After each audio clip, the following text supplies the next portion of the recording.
Hello, I'm Micah Smith from Denver 7, and welcome to Denver Decides. This community partnership is dedicated to accessible and transparent elections. The partnership includes the League of Women Voters of Denver, Inter-Neighborhood Cooperation, and is presented by Denver 8 TV. Our mission today is to present a candidate forum in anticipation of the general election coming up on Tuesday, November 3rd. Among other offices, this election includes the candidates vying to represent constituents in Colorado's State House or representatives from District 1. District 1 encompasses parts of South and Southwest Denver. Our format is pretty standard. We will begin with opening statements that will be followed by rounds of questions that have been submitted by the organizers of the forum. Since we do have a time limit, we may not be able to get to all of the submitted questions. All of the candidates will answer all questions and all of their responses will be timed. Our countdown timer is right out front for easy viewing, so let's begin by meeting the candidates vying to represent Colorado State House District 1 as your next representative. The candidates are standing left to right, facing the audience in the order that their names will appear on the November ballot. So beginning at my right is Susan Lontine, and on my left, Samantha Cook. Welcome both of you to this forum. And one more note to the candidates on behalf of our viewers, we sincerely urge you to be honest and direct, forthright, to help the voters distinguish one candidate from another. We will begin with 1-minute opening statements from each candidate. We will proceed in ballot order with these statements. So once again, starting at my right, Susan Lontine, we'll begin with your opening statement. Thank you, Micah. Good evening, Denver voters. It's been an honor to serve as a representative for House District 1 these past 6 years, and now I'm running for my 4th and final term. I'm going to take this off. I've learned a lot in my service, and I'd like to take a moment to share a couple of those lessons. First, I may disagree with colleagues on the other side of the aisle on many things, but I've learned that focusing on the things we do agree on can get things done for the better. Second, that standing strong on my values doesn't mean I shouldn't listen to the other side. I've learned a lot just by listening. We are at a pivotal moment in history, and I believe the right side of history in this moment is to protect the civil rights of all Coloradans, regardless of race, ethnicity, gender, sexual orientation, or religious beliefs. I look forward to an open discussion tonight with my opponent in this race. Thank you, Denver Decides, for this opportunity. All right, thank you, Ms. Lontine. And now an opening statement from Samantha Cook. My name is Samantha Cook, and I am truly honored to be a candidate in 2020. To say the least, this year has been challenging. We faced a pandemic, dealt with the devastation of economic shutdowns, unchecked riots, school closures, lack of safety, and unprecedented division. And the people who've been affected most are regular individuals like those of House District 1. The experiences of this year have really emphasized the importance of freedom. When we are able to make personal decisions for our well-being, we see a healthier society. When we are able to work hard and overcome challenges, we see our cities and state truly flourish. Loss of freedom means loss of hope. This has led to greater deaths from depression, suicide, and drug overdoses. As a result, where we may have saved a life from COVID, another has been lost due to shutdowns. We need to get back to the normal that allows people to thrive at their highest level and be the healthiest they can be, that of being free and allowed to prosper. Now more than ever, we need local representatives who will fight for balanced power within government, who will act through reasonable measures, and above all, put people over politics. Thank you, Ms. Cook. Now our first question for the candidates, and each candidate will have 1 minute to answer. We'll start in reverse order from the opening statements. So we'll begin with you, Samantha. Here's our first question. In some neighborhoods, like Marlee in your district, property taxes have increased as much as 25% or more. In some cases, possibly squeezing original residents out of their homes. Will the possible repeal of Gallagher lead to even more acceleration of gentrification of Denver? I honestly believe that it will lead to further gentrification and increased taxes.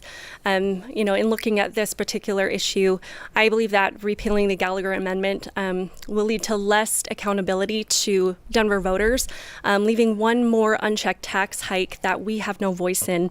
The way that we can keep our legislature accountable to the funding that they do have is to have a voice in tax increases, because these are the things that directly affect Denver families, and especially in such a time as this, where people are already struggling financially. So I think that there are ways that we can produce the funding that we needed through other measures, but removing accountability where we no longer have a voice and one more tax measure is not the answer.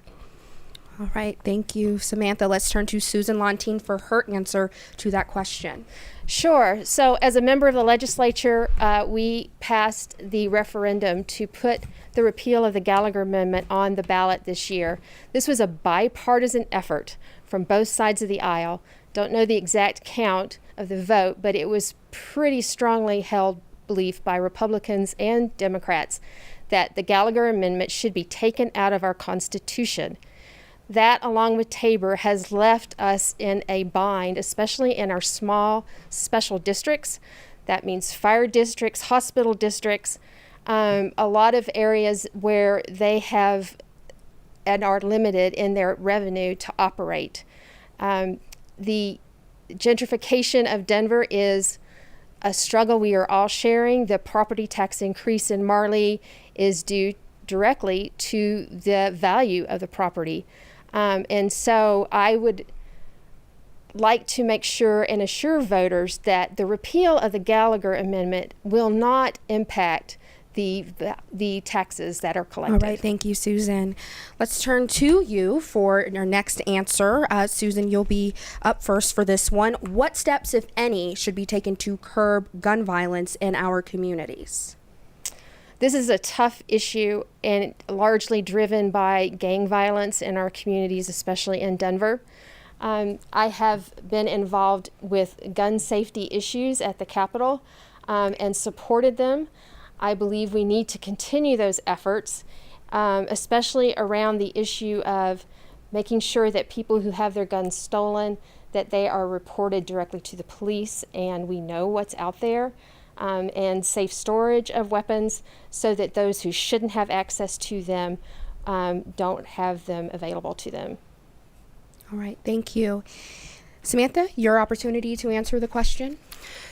Yes, this is something that I struggle with as well. I have children in elementary school, and as we've seen gun violence become a more prominent issue within our schools, as gun owners, between my family and in our home, we know that there are strong gun laws in place already. And as we've talked to various people who own these businesses, what is missing in a lot of different areas is enforcement of the laws that we already have.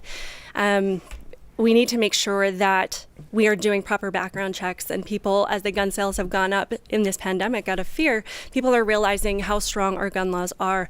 What we really need to do is start uplifting our school children in general. We have seen depression rates in Colorado go up. We need mental health resources. As far as, gun safety, as important as that is, I would also like to I would prefer not to see government enter our homes and tell us how to store things on our private property. Thank you, Samantha. And you will be the first to answer this next question. Who are the major contributors to your election campaign? Yes, it's honestly been a lot of community members, people that I've spoken to, personal donations just from friends, family, from different events. I've had one donation from my district, from the committee party, but other than that, it's been single donations just on an individual personal basis. Right. Now, Susan, your answer to that question. Thank you. I have received a variety of contributions, as in my first election and until now in my last election. I have received contributions from constituents, from folks around the city who don't live in House District 1, but who know the work that I've done at the Capitol. I've also received donations from those who are different advocacy groups, and including labor, Healthier Colorado, and some other organizations like that. All right, now let's continue with our questions for our candidates vying for the State House of Representatives seats from District 1. Susan, you will answer this first. What are the most pronounced similarities and differences between yourself and your opponent? I honestly can say I don't really know Ms. Cook very well, but I know she has a family. So I've raised 2 kids in Denver and actually at the home I'm living in now. So I'm sure we have some commonalities with that. I wish I knew her better, and I don't really know. What about differences? As I can tell, we share quite a few differences, especially in areas of civil rights, in areas regarding whether or not we do the work to increase vaccination rates with our children. I understand she has objections to the police accountability bill that we passed this past legislative session. There's probably a number of other issues that we disagree on, but those are the ones that I know of. All right, thank you. Samantha, your answer to that question? Yes, like Susan said, I know that, we've both raised families in Denver. I think that we both support strong education for our children. We might differ on ways to get there and how that's acquired, but I think that we both find that value and how important that is to all communities, regardless of ethnicity and income level. I do believe that we have differences. I know we have differences based on the abortion issue. I would hope that we can determine where we differ on civil rights, but I don't believe we're as far apart on that as we might think. I believe that we both feel that there should be a certain level of police accountability. We'll probably just differ on what that should look like as well. So those are the ones that come to mind, and yeah. Okay. Now our next question from our sponsoring partners, and we begin with Samantha Cook. On what topics or positions do you most and least agree with Governor Polis? I can appreciate at least Governor Polis's attempt to keep things balanced in Colorado for the pandemic response. I have tried to listen to what he's doing, and honestly, I feel for anybody that has to make decisions across the board for an entire state to try and keep people safe and healthy. What I disagree with Governor Polis on is he's issued over 200 executive orders in this pandemic, and he's extended state shutdowns repeatedly, where we went from trying to flatten the curve. Our curve has been flat since the end of May, and people are wondering when we can really look forward to getting back to what we see as normal in America and not this new normal, as far as, over-regulating businesses and keeping them closed and not allowing them to operate at full capacity.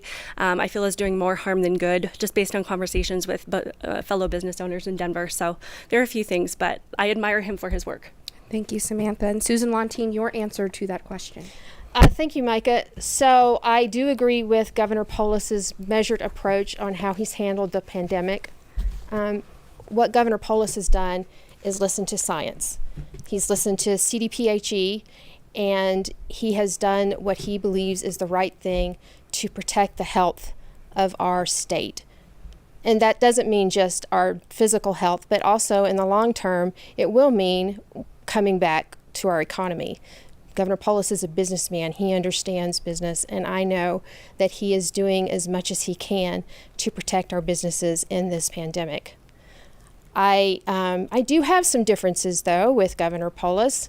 And some of it may stem from the fact that I began my tenure at the legislature under Governor Hickenlooper, and not to compare the two in terms of policy, but they do have a different way of doing business, and I've just got to get used to that.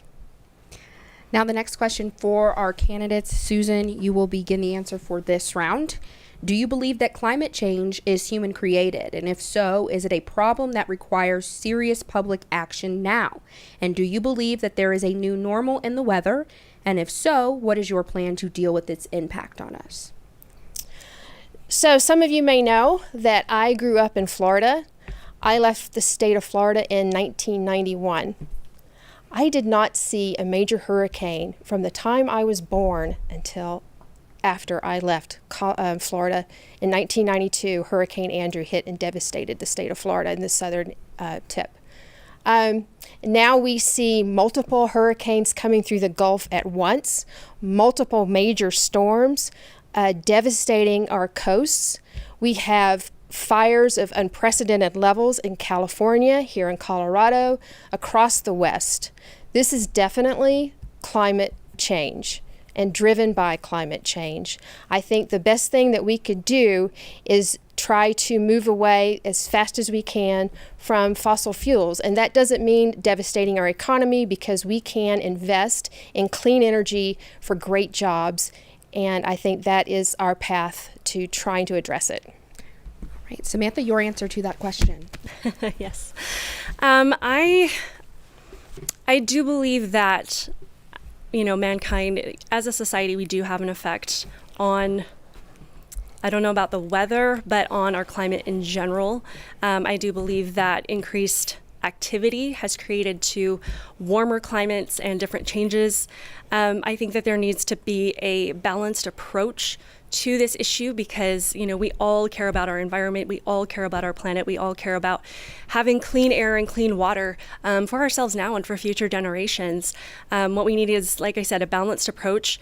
We rely a lot on fossil fuels in our everyday lives, in our travel, in our homes, in our businesses, and we need to make sure that in the process of trying to improve the situation, that we're not creating damage in the wake. We've also seen people being arrested for starting these fires in multiple cases, and mismanaged forests that have not cleared dried brush that have contributed to the fires that have been started. So we just need to be careful where we're laying the blame, and that helps us to create better solutions. Thank you, Samantha. And thank you, Susan. We're moving on to our next round. We call this the lightning round. Our candidates will be asked to answer questions that I read with a simple yes, no, or pass. It goes quickly, so listen closely. And remember, your answer can only be yes, no, or pass. We will go in left to right order as the candidates face the audience. And Susan, then Samantha. Here's our first question. Do you support Citizens United, that states businesses are people? No. Samantha. No. Okay. Sorry. Should all non-permitted groups be held responsible for their actions in protests? Susan. I'm not sure I understand held accountable. In what way? Responsible for damages, injuries, things like that. I'll pass. Yes. These forums will be on replay through Election Day for future viewing audiences. We are recording this in late September. Do you think kids should be in school buildings right now, Susan? I think that should be up to the individual. Yes or no or pass? I'm sorry. Pass. Yes. For this election, will you use the U.S. Postal Service to mail your ballot? No. Does drop-off count? Yes, no, or pass? Okay. Yes, technically. How do you plan to vote on the following ballot issues this November? Proposition 115, abortion ban after 22 weeks gestation. No. Yes. How do you plan to vote on the following ballot issues this November? Constitutional Amendment B, repealing the Gallagher Amendment. Yes. No. Should state legislators work at the Capitol longer than 5 or 6 months? No. No. Do you currently own or do you plan to own an electric car? Yes. No. House members are paid a salary of just over $40,000 per year. Was the salary and benefits what attracted you to run for office? No. No. Marijuana has been legal in Colorado for nearly 8 years. Have you personally consumed some of the products available in our state? Yes. No. Does life begin at conception? No. Yes. Okay. Good job, candidates. Thanks for those quick answers. For the next few rounds of questioning, it's going to be the candidates' turn to ask the questions of one another. Each of you will ask your opponent a question, and hopefully they will have an answer for you. We will reverse the ballot order and begin with Samantha Cook. Samantha, you will ask Susan a question, and Susan, you will have 1 minute to answer. Samantha. Okay. Recently, a young Colorado family was unable to spend the last moments with their wife and mother as she died in the hospital alone due to COVID restrictions on the healthcare facility. As a result, a bill was put forth to allow flexibility in these situations so that friends and loved ones are not left alone to die. The bill received bipartisan support, yet there were a few Democrats that voted against it. You were one of those that voted against this compassionate effort, and can you explain that decision? Sure. I do believe that people should have their loved ones nearby when they are sick and dying. What I was following was the guidance of our healthcare professionals and our hospitals who told us that what was in the bill wasn't feasible in managing COVID and protecting the health of patients, visitors, and providers. And so that is why I voted no. Now, Susan, it's your turn. You may ask a question of Samantha. And Samantha, as before, you will have 1 minute to answer. Okay, thank you. Sure. When you first filed to run for representative for House District 1, you listed a residential street address on your candidate affidavit. My treasurer lives close to that address and frequently takes her dog to a park there. Several weeks ago, she saw a moving van at that address and confirms to me that no one currently lives there. She also tells me that at the same time, the address on your affidavit was changed to a P.O. box with a zip code that is nowhere near House District 1. Please give the street address of your current residence so that voters are assured that you live in the district you seek to represent. I do still live at that residence. We were moving out additional furniture. I moved the address to the P.O. box because I was receiving threats from friends of our school board director. So I was not feeling safe, and our Denver GOP party advised me to change my address to the P.O. box just to ensure that people weren't going to show up at my door and carry out some of these threats. Samantha, your turn to ask Susan another question, and Susan, you will have 1 minute to answer. Okay. So Ms. Lontine, you stated in the past that you take donations from teachers' unions, and you've been endorsed by an organization called Stand for Children Colorado, who are also strong supporters of teachers' unions. But recently we've seen the power teachers' unions have over public education. They've primarily opposed schools reopening. They're the leading activists against school choice. And as we've seen, as their power has expanded, our student outcomes in reading, math, and spelling have gone down. The Colorado House Democrats website also has a statement that was in line with the union, saying that the Republicans' proposal to support school vouchers was unreasonable. Can you explain why you'd be against any child having a choice in quality education and receiving the funding they need to obtain the highest possible academic success? Sure. I think perhaps you may misunderstand the purpose of Stand for Children. Stand for Children is an advocacy group that supports school choice for kids. And I have been a proponent of school choice for kids. I even used school choice to send my own son to a high school outside of our district because I knew that the high school in our district that he was supposed to go to would not support his learning disabilities. Where I think we differ is that I will never support public funding for school vouchers to go to private schools. Let's continue with another one-on-one round. Susan, your turn to ask another question of Samantha. And Samantha, as before, you have 1 minute to answer. Sure. Do you believe that everyone, regardless of race, ethnicity, gender, sexual orientation, or religious beliefs, are deserving of equal protection under the law? Please explain. I do believe that everybody is entitled to equal protection under the law, and I would hope that's something that we're all fighting for. What I've seen as kind of an unfortunate result is our teenage daughters and youth in school sports that are being pushed out by biological males. And this is not a discriminatory effort. It's a matter of whose rights supersede another. And what are we telling that these girls that have worked so hard to excel in these sports and to earn these scholarships, that it's okay for them to be completely pushed out. And the only standard is that someone has to grow their hair out and say that they're a girl. If we are going to do this, then we need to have a standard across the board as to what meets that criteria to ensure that it's a level and fair game for everybody. Samantha, your turn to ask Susan a question. Susan, you'll have 1 minute to answer. Sure. In your last debate and throughout your time in legislature, you said that one of your top priorities is finding affordable health care. Yet this year you personally sponsored a bill that targeted cost-sharing ministries, which are private organizations that assist with high costs of health care for thousands of people, which I think would align with that goal. However, through many conversations I've had with concerned community members, they're worried that the additional regulations on these ministries would severely limit their ability to benefit people and potentially drive these services out of the state.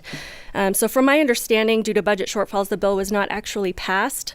But can you explain the reasoning behind personally targeting private assistance programs that help people afford health care while claiming that your priority is to work toward affordable health care? I would like to point out that the health cost sharing ministries that was a part of that bill are discriminatory in nature. We have had numerous consumer complaints from folks who thought they had coverage for catastrophic illnesses, only to discover when they went to the hospital that when a claim was presented to those cost-sharing organizations, their claim was denied. What the bill simply did was required transparency on their part to make sure that people knew what they were buying and to make sure that there was no false claims on their behalf to say that they were in line with Affordable Care Act essential benefits, because they are not. There wasn't a whole lot of regulation. It was just some minimal oversight. Let's continue the one-on-one questions. Susan, you may ask a question of Samantha, and Samantha, as before, you have 1 minute to answer.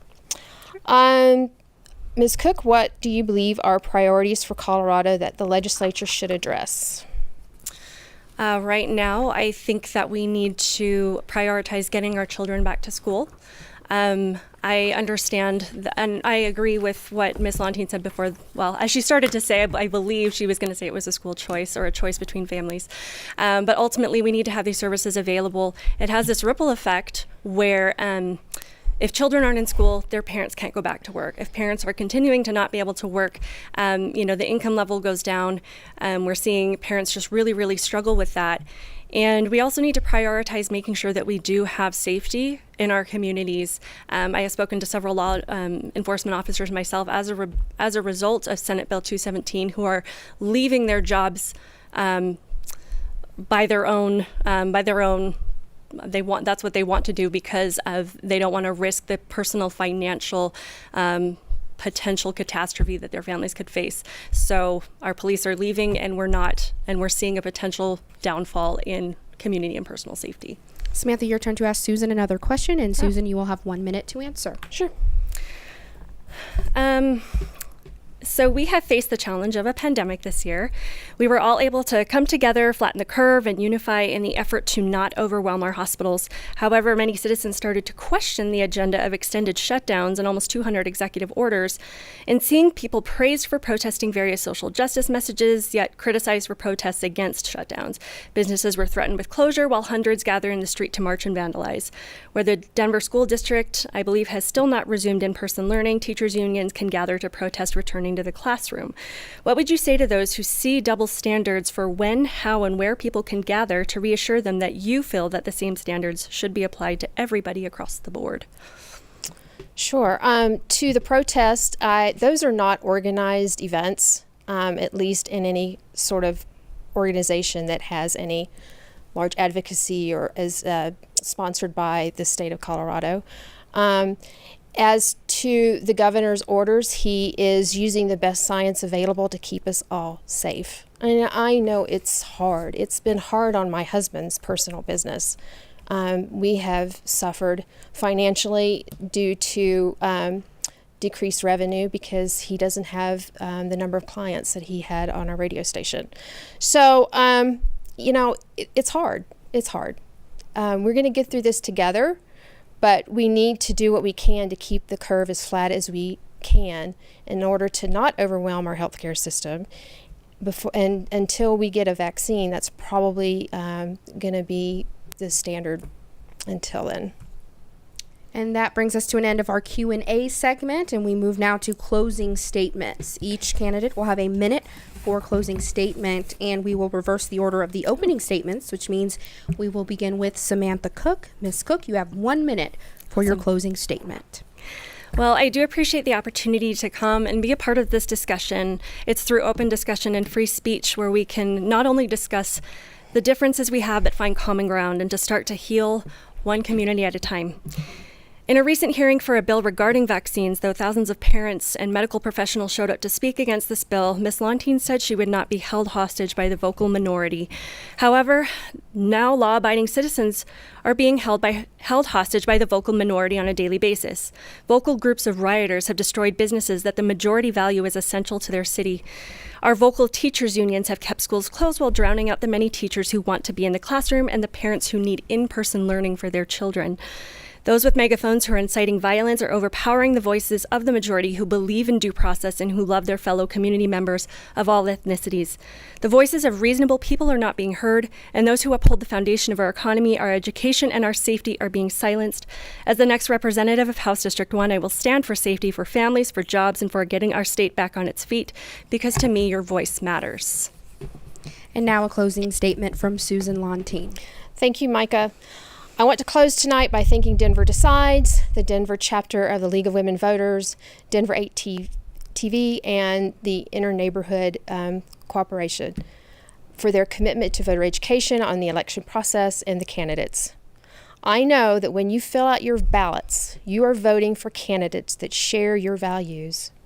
I don't have a lot of time left, so I'll be succinct in summing up the values I believe in and have worked for during my tenure at the state capitol. A fair economy for everyone. Black Lives Matter. Women's rights are human rights. For that matter, health care is a human right. No human is illegal. Science is real. Love is love. And kindness matters. My name is Susan Lontine, and I ask for your vote. Thank you to both of you for participating in this forum. Our thanks also to the Denver Decides partners, which include Inter-Neighborhood Cooperation and the League of Women Voters of Denver. Denver Decides is presented by Denver 8 TV. Remember, this election day is Tuesday, November 3rd. Make sure your voice is heard, be sure you are registered, and be sure to vote. For complete election information online, go to denverdecides.org. I'm Micah Smith from Denver 7 News. Thanks for joining us.